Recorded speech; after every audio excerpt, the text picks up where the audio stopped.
Kay could not have been long asleep when he woke up feeling certain there was something very important to be done at King Arthur's camp. He rolled over thinking, well, it isn't likely that it's anything to be done there at this time of night, and was very soon asleep again. However, his dreams turned to King Arthur's camp. He saw the place, half woke, then slept, and saw it again.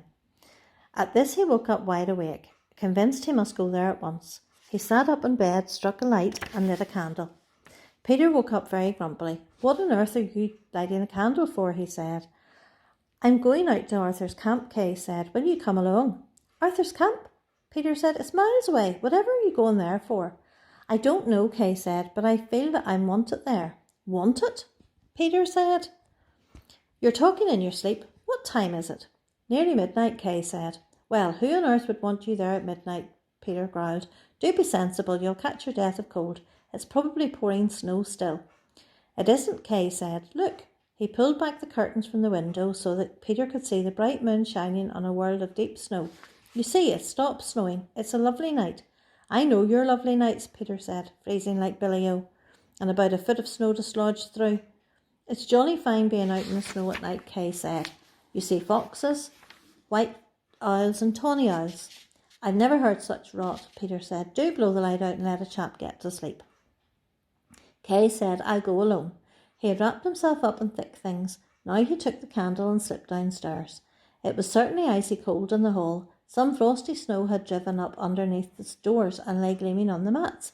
He pulled back the bolts, took off the chain and opened. As he pulled the door back, he became aware of something scraping the snow upon the drive. Somehow he had half expected it, and there it was, a shining white pony, with the proud Arab head, scarlet harness and headstall. Mount and ride, Kay, the little horse said, for the wolves are running. Kay mounted at once. The horse sped over the garden with him, making no sound at all, but flicking up snow behind him as he sped. Kay could not be sure that these flicks of snow did not change into little white hounds. All the town was fast asleep. There was only light in one window. Soon the houses dropped behind, and there was the open country, looking very wild and strange under the snow. Of course it's wild and strange, he muttered. All the buildings are away. The 2 farms and the mill, where have they gone? And those black pools, how did water come here? While he was wondering, the horse turned off onto the track to Arthur's camp. At that moment Kay heard in the wind a noise which he had heard once before that night. It was faint and far away, but it was the cry of wolves running. At the camp there was more strangeness. All the trees which had darkened the camp the day before were gone. It was now a bare hill, with a kind of glare coming from the top of it. By this glare, Kay saw that the earthen wall of the camp was topped with a wooden stockade, which the horse leaped. Kay slipped off the horse and kept a tight hold of the reins while he looked about him.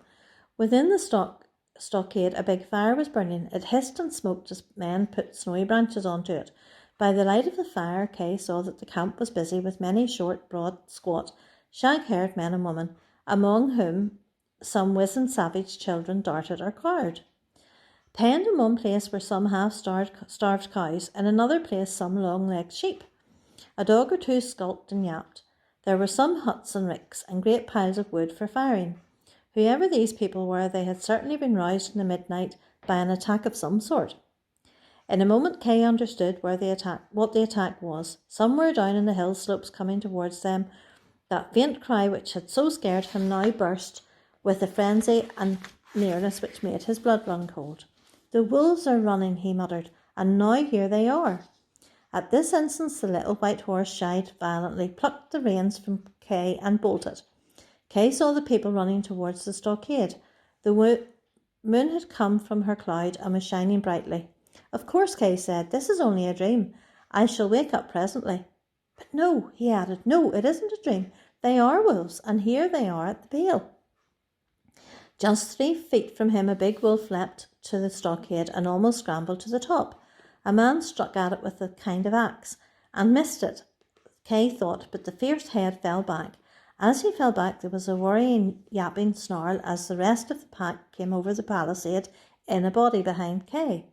All rushed to meet them, flinging stones and lighted logs, shouting and striking. Kay rushed with them. 3 wolves had got over, and at their appearance all the cattle and sheep were stampeding in their pens. There were the 3 wolves, all haggled and bristled, snarling and slavering.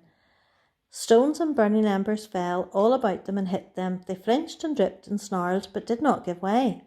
Some men ran up and struck at them with spears and axes. They gave way then, and leapt easily back over the paling to their fellows. In another instance, the pack was over the stockade in the darkest of the camp. "They're over again," Kay cried. It was plain that they were over, for the cattle and sheep now cried out in terror and again stampeded, this time in such a force that they broke their pens and scattered. The men shouted and ran at the wolves. A woman thrust a great piece of gorse into the fire, lit it and ran with it blazing. Kay seized another piece of gorse and did the same. A terrified little cow charging past him upset him. When he was again on his feet, he saw that one of the sheep had been bitten, not too badly, and that the wolves were driven off. One wolf in scrambling back had had his backbone hacked through with the axe. Another was being finished with spears. 3 or 4 women had lighted gorse. For the moment the glare was too much for the wolves, they drew away, but they had not yet given up on the attack. Kay could see them not far away, sometimes as green eyes glaring, sometimes as darknesses in the snow. They were waiting for the fires to die down, getting their breath, laying their plans, and licking their knocks and singes. Kay wondered how he was to get home to Seekings with the wolves in the fields. "They always said there aren't any wolves," he muttered, "but there could easily be wolves in places like Chester Hills, and now in this wild winter out they came." The men now drove the stock to a space all lit and cornered by fire. Great flakes of the fire floated away into the wind as the dead leaves took flame.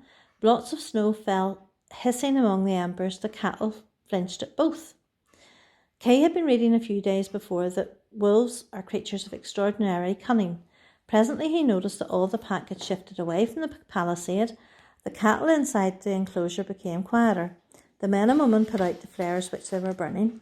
There was a general slackening of the tension. Then suddenly, from the darkest point of the camp, there came a howl and the noise of rushing bodies. The pack were over the stockade and into the camp, and the cattle were stampeding, the people shouting and lighting flares and flinging weapons and burning embers again. Kay said to himself, "This is a real attack. The others were only just feints to find out how the land lay." 2 enormous wolves with red eyes and gleaming teeth rushed directly at himself. He felt himself plucked by the arm. There was the little old Punch and Judy man, but no longer dressed like a Punch and Judy man. He was wearing a white stuff that shone. "You come here beside me, Master Kay," he said. "Don't you bother about those things. You only see them because I'm here. But it is like old times to me, Master Kay, to see this. I've had fine times in winter nights when the wolves were after the stock. Many times we would stand to like this almost until daylight, and then the thing to do is to follow them, Master Kay, and never to let up until you've caught them.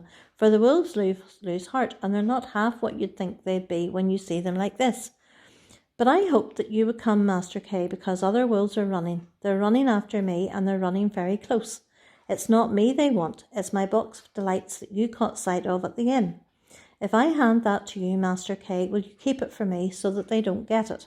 "Of course," Kay said. "I'll keep anything for you that you want kept, but if you're in danger from anyone, go to the magistrates. They'll defend you." "Ah," he said, "the magistrates don't heed the kind of wolf that's after me. This, Master Kay, is the little box, and there are 3 things I must tell you about it. You open it like this. If you push this to the right, you can go small. If you press it to the left, you can go swift. I've not had this long, Master Kay. It's Master Arnold's, not mine. And though I've sought for him and called him, I have not found nor been heard. He's gone a long way back, Master Arnold has.